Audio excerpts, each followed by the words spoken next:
स्वागत है आप सबका मेरे YouTube चैनल धार्मिक धात्री में। तो आज हम जानेंगे कि घर में दो पंख मोर के कैसे रखें जिससे सुख समृद्धि की प्राप्ति होगी। आपका स्वागत है दोस्तों। वास्तुशास्त्र में मोर पंख का बहुत अधिक महत्व होता है। वास्तुशास्त्र के अनुसार मोरपंख का घर में होना बहुत शुभ होता है। यह जिस स्थान पर भी होता है वहाँ की नकारात्मक ऊर्जा को नष्ट कर देता है। शास्त्रों में मोरपंख को सुख समृद्धि का प्रतीक माना जाता है। यह अत्यंत चमत्कारिक होने के साथ ही घर के वास्तु दोष को भी कम करने में सहायक है। लेकिन वास्तुशास्त्र में मोरपंख को घर में रखने का नियम बताए गए हैं। मोरपंख घर में रखते समय इन नियमों का पालन अवश्य करना चाहिए, तभी इसका सकारात्मक प्रभाव देखने को मिलता है। वास्तुशास्त्र में मोरपंख को रखना की सही दिशा और स्थान के बड़े ही महत्व है। अगर आप अपने घर में मोरपंख को उसके निश्चित स्थान और दिशा में रखते हैं तो यह घर के अंदर की नकारात्मक ऊर्जा को खत्म कर देता है। मोरपंख घर में रखने के बहुत से फायदे हैं, लेकिन धन संपत्ति के आकर्षण के लिए इसका सबसे अधिक उपयोग किया जाता है। अगर आपके घर में पैसे की तंगी है, धन का खर्च अधिक होता है, घर में पैसा नहीं आता है, तो आप अपने घर पर मोर पंख जरूर लेकर आएं और उसे सही दिशा में स्थापित करें। यह निश्चित ही आपके धन में वृद्धि करेगा। वास्तुशास्त्र में घर में कितने मोर पंख रखना चाहिए इसका रहस्य भी बताया है। आइए जान लेते हैं कि मोर पंख में से जुड़े महत्वपूर्ण वास्तु नियम क्या है। दोस्तों, सबसे पहले हम जानते हैं कि मोरपंख के धार्मिक महत्व के बड़े में हमारे प्राचीन शास्त्रों में मोरपंख को इतना महत्व क्यों दिया गया है। दोस्तों, हमारे प्राचीन पुराणों में मोरपंखों को एक चमत्कारिक यंत्र माना गया है। इसका प्रयोग कई प्रकार की तांत्रिक क्रिया में भी किया जाता है। तंत्र साधनाओं में इसका प्रयोग करके सम्मोहक शत्रु नाश तथा बुरी शक्तियों को नष्ट किया जाता था। इसके अलावा ज्योतिष विद्या में भी मोरपंख का प्रयोग किया जाता है। ज्योतिष शास्त्र में भी मोरपंख से जुड़े उपाय भी बताए गए हैं। आयुर्वेद आदि में विवाद व्याधियां तथा रोगन को नष्ट करने के लिए भी मोरपंख की सहायता ली जाती है। मोरपंख घर से बुरी शक्तियों को दूर तो करता है, साथ ही सर्प और विषैले जानवर मोरपंख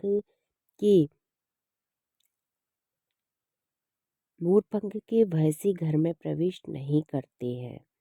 इसलिए वन में निवास करने वाले लोग इसे अपने घर के पास रखते थे।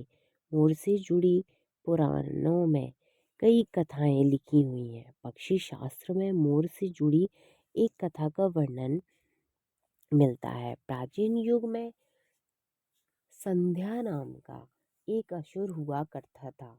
वह बहुत ही शक्तिशाली और बड़ा तपस्वी था। गुरु शुक्राचार्य से विद्या प्राप्त करके संध्या नाम का असुर देवताओं को अपना शत्रु मानने लगा था।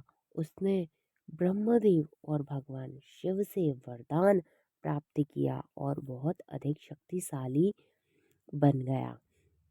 उसके बाद उसने स्वर्ग पर आक्रमण किया, कई देवताओं को बंदी बना लिया, लेकिन उसी असुर को पराजित करने के लिए देवताओं ने एक योजना बनाई। उसके लिए उन्होंने मोर की सहायता ली। सभी देवता और नवग्रह मोरपंख के पंखों में विराजित हो गए, जिससे मोर बहुत ही अधिक शक्तिशाली बन गया और विशालकाय रूप में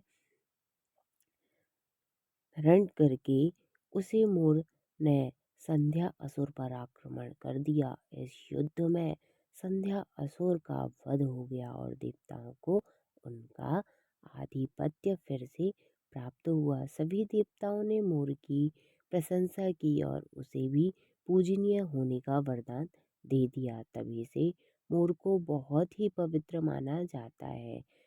जिस स्थान पर मोर पंख होता है वहां पर नौ ग्रह का अशुभ अशुभ प्रभाव नहीं पड़ता है। दोस्तों, केवल ऋषि मुनि और देवता ही नहीं बल्कि भगवान श्री कृष्ण भी मोर की प्रशंसा करते हैं। भगवान श्री कृष्ण ने मोर की श्रेष्ठ का वर्णन किया है और उन्होंने मोर के पंख को अपने मुकुट में धारण करके मोर के श्रेष्ठ होने का प्रमाण भी दिया है। मोरपंख के बिना भगवान श्री कृष्ण कहानी पर भी नहीं जाते, कहीं पर भी नहीं जाते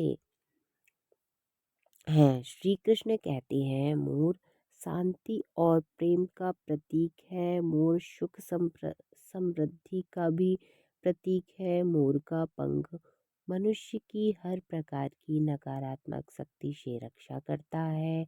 दोस्तों, मोर को विविध देवी देवताओं के प्रतीक के रूप में पुराने पुराण में दिखाया गया है।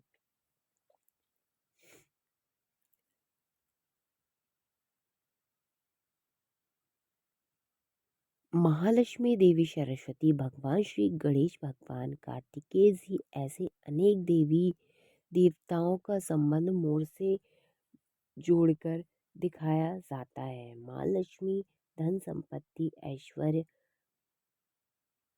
ऐश्वर्य प्रदान करने वाली देवी हैं। माँ लक्ष्मी को मोर पंख अत्यंत प्रिय है। माँ लक्ष्मी के पास मोर पंख रखने से माता प्रसन्न होती हैं। माता सरस्वती का वाहन मोर है, इसलिए विद्यार्थियों को अपने पास मोर का पंख अवश्य रखना चाहिए। और यदि आप घर में बांसुरी में मोर पंख डालकर अपने घर में रखते हैं तो इससे परिवार में सुख समृद्धि का वातावरण निर्माण होता है। दोस्तों, हमारा घर एक मंदिर की तरह होता है। अगर इसमें रहने वाले सदस्य रोज आपस में झगड़ा करने लगे तो यह मंदिर कम युद्ध का मैदान अधिक लगने लगता है। घर में क्लेश और झगड़ा होने के कई कारण हो सकते हैं, लेकिन सबसे बड़ा कारण होता है घर में नकारात्मक ऊर्जा का प्रवेश करना। लेकिन हमारे घर में यह नकारात्मक ऊर्जा आखिर कहाँ से प्रवेश करती है और इस नकारात्मक ऊर्जा को दूर करने के लिए कौन से उपाय करने चाहिए? वास्तुशास्त्र के अनुसार प्रत्येक घर में नकारात्मक ऊर्जा फैलाने वाली चीज मौजूद होती हैं। इन वस्तुओं के बिना हमारा घर चल नहीं पाता है। इन वस्तुओं को तो हम घर से बाहर नहीं निकाल सकते हैं, लेकिन उसे नकारात्मक ऊर्जा को अवश्य बाहर निकाल सकते हैं। इसके लिए हमें मोर पंख का प्रयोग करना चाहिए और उसे अपने घर के मुख्य द्वार के पास हवा में जोर जोर से हिलाएं। इससे आपके घर के अंदर की नकारात्मक ऊर्जा आपके घर से बाहर चली जाएगी। अगर आप रोज सुबह ऐसा करते हैं तो आपके घर के अंदर की संपूर्ण नकारात्मक ऊर्जा धीरे धीरे समाप्त होती जाएगी और आपके घर में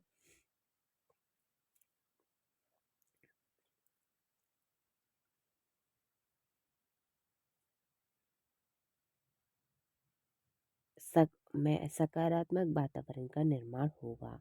इसी बात को ध्यान रखते हुए आज हम आपको बताएंगे कि घर में वह कौन सी 3 जगह है जहाँ पर आपको मोर पंख ज़रूर रखना चाहिए। और इन जगह पर अगर आप मोर पंख रख देते हैं तो आपके घर में भी सभी सबसे अधिक सकारात्मक ऊर्जा बनी रहेगी। सबसे पहले बात, घर से नकारात्मक ऊर्जा को दूर करने के लिए अगर घर में नका नकारात्मक ऊर्जा है और परिवार के सदस्यों की तरक्की में अड़चन निर्माण हो रही है, तो आप अपने मुख्य द्वार के ऊपर गणेश जी की प्रतिमा रखें और प्रतिमा की दोनों ओर मोर पंख अवश्य रखें। इससे आपके घर में किसी भी प्रकार की नकारात्मक ऊर्जा प्रवेश नहीं कर पाएगी। यदि आपका मुख्य द्वार वास्तुशास्त्र के नियमों के विरुद्ध है, तो आप मुख्य द्वार पर त्रिमूर त्रिशूल त्रिमूल पंख अवश्य रखें। इससे वास्तु दोष समाप्त हो जाएंगे। दूसरी बात, ग्रहण के दुष्ट प्रभाव से बचाने के लिए अगर घर के सदस्यों पर ग्रहण का दुष्प्रभाव है अथवा ग्रहण की स्थिति खराब चल रही है, तो मोर पंख लें और उसे पर गंगाजल अथवा शुद्ध जल का छिड़काव करें। फिर इसे ऐसे स्थान पर रख दें जहाँ पर यह किसी को दिखाई ना दे। इससे ग्रह शांत होने में मदद मिलती है। तीसरी बात, बुरी नज़र से बचाने के लिए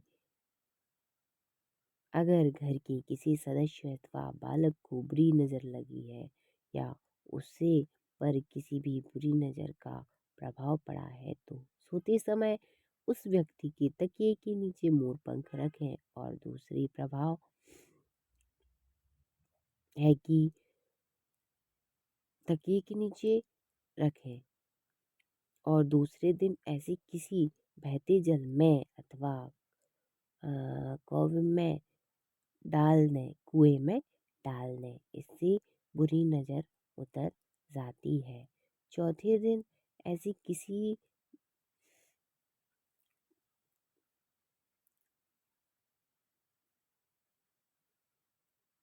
चौथी बात, पढ़ाई में मन नहीं लगता है घर में, अगर घर के विद्यार्थी का पढ़ाई में मन नहीं लगता है तो उसकी याददाश्त कमज़ोर है। पढ़ाई करते समय बार बार नींद आती है, तो विद्यार्थी को माँ सरस्वती के सामने मोर पंख रखकर दूसरे दिन उसे मोर पंख को अपनी किताब में रखना चाहिए। इससे विद्यार्थी में एकाग्रता बढ़ेगी और माँ सरस्वती की कृपा बनी रहेगी। पांचवा उपाय, दुष्ट शत्रुओं से छुटकारा अपने के लिए अगर कोई शत्रु जानबूझकर आपको परेशान कर रहा है और बाहर आपको नुकसान पहुंचाने का प्रयास करता है, तो मंगलवार के दिन हनुमान जी की ये मस्तक का सिंदूर मोर पंख पर लगाएं और सुबह के समय बिना नहाए ही इसे बहते हुए जल प्रवाह में अथवा कुएं में डाल दें। इससे शत्रुओं से छुटकारा मिलता है। छठी बात, मनवांछित फल प्राप्त के लिए अगर माँ की कोई इच्छा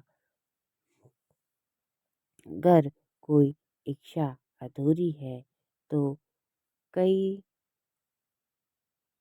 दिनों तक कोशिश करने के पश्चात भी मनवांछित फल प्राप्त नहीं होता है और कार्यों में बार बार रुकावट आ रही है, तो आप राधा कृष्ण के मंदिर में जाकर भगवान श्री कृष्ण को मोर पंख चढ़ाएं अथवा घर में श्री कृष्ण की मूर्ति पर मोर पंख लगाएं और अपनी इच्छा उनके सामने प्रकट करें।